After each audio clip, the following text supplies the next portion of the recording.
අපි අද වීඩියෝෙන් කතා කරමු S5 සංකල්පය පිළිබඳව.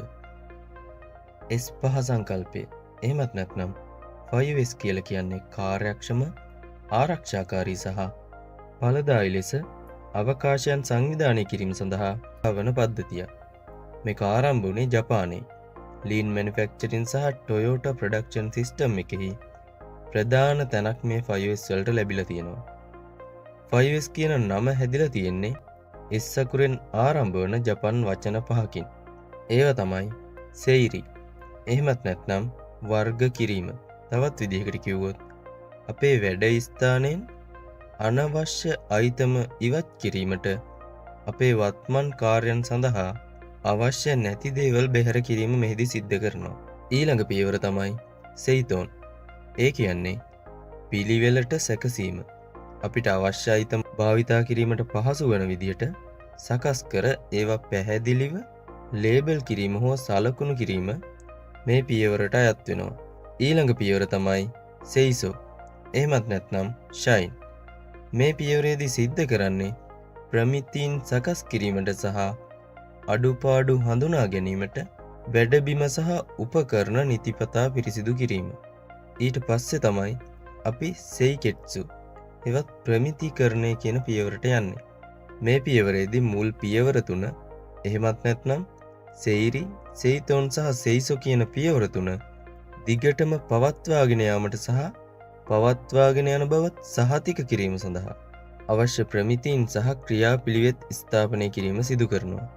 අවසාන පියවරේදී එහෙමත් නැත්නම් ශිත්සුකේ එහෙමත් නැත්නම් සස්ටේන් කියන පියවරේදී හතරවෙනි පියවරේදී ස්ථාපනය කරපු ප්‍රමිතීන් අඛණ්ඩව පිළිපැදීම සහතික කරන හැසිරීම් සහ පුරුදු ක්‍රියාත්මක කිරීමට සිද්ධ වෙනවා. මෙතනදී ඒ ක්‍රියාවලින් පුහුණුව සහ නිතිපතා විගණනය ඇතුළත් වෙනවා. මේ පියවර වලින් සංවිධානාත්මක සහ කාර්යක්ෂම පරිසරයක් නිර්මාණය කිරීම මගින් අපේ වැඩ කරන ස්ථානයේ ඵලදායීතාව, ආරක්ෂාව සහ ගුණාත්මක භාවය වැඩි දියුණු කරගන්න පුළුවන්. 5S ප්‍රධාන කොටස් දෙකකට බෙදෙනවා.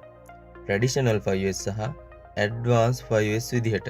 ට්‍රැඩිෂනල් 5S වල මූලික දේවල් කිහිපයක් සැලකුවොත් අංක 1 බේසික් ඉම්ප්ලිමෙන්ටේෂන්.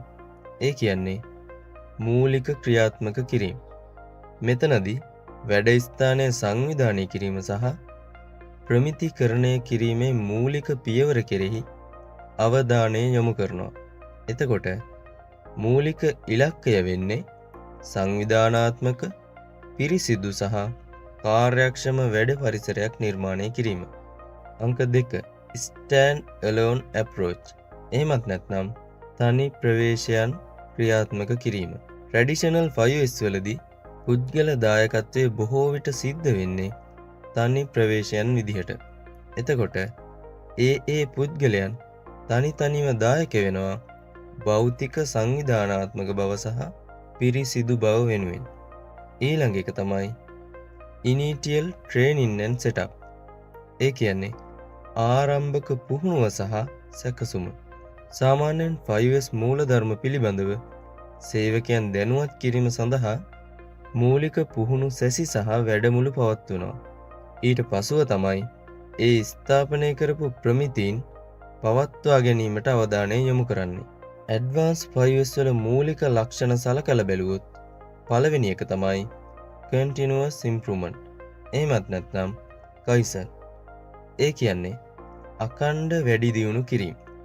කාර්යක්ෂමතාව සහ ඵලදායීතාව වැඩි දියුණු කිරීම සඳහා පවතින ක්‍රියාවලි නැවත පරීක්ෂා කිරීම සහ ඒවායේ පවතින දුර්වලතා මගහරවා ගනිමින් දිගින් දිගටම සිදු කරන වැඩි දියුණු කිරීම තමයි මේකට අයිති වෙන්නේ.